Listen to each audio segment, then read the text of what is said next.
Presiden Rusia Vladimir Putin ternyata telah menemui Yevgeny Prigozhin, bos perusahaan militer swasta Wagner, hanya 5 hari setelah upaya kudeta Wagner yang dihentikan. Hal ini disampaikan oleh juru bicara Kremlin Dmitry Peskov.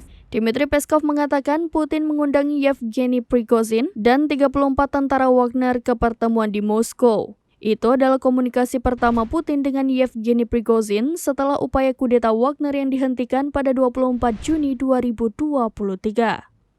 Yevgeny Prigozhin menjelaskan tentang tujuannya melakukan upaya kudeta terhadap militer Rusia itu. Menurut juru bicara itu, Yevgeny Prigozhin mengatakan kepada Vladimir Putin, Wagner mendukungnya tanpa syarat. Beberapa hari sebelum pertemuan itu, Wagner melancarkan upaya kudeta terhadap Menteri Pertahanan Rusia Sergei Shoigu pada 23 Juni 2023 lalu.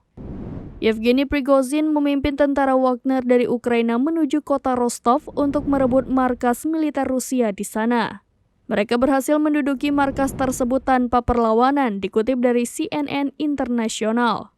Pada 24 Juni 2023, Yevgeny Prigozhin dan Wagner mengatakan akan menuju kota Moskow. Melihat ancaman ini, Presiden Vladimir Putin mengatakan akan menghukum Wagner yang dianggap telah mengkhianati negara.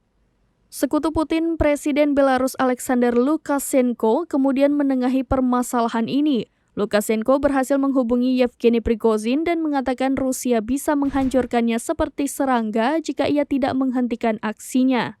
Sementara Putin tidak bisa menghubungi Yevgeny Prigozhin saat itu, Lukashenko justru berhasil bernegosiasi dengan bos Wagner itu.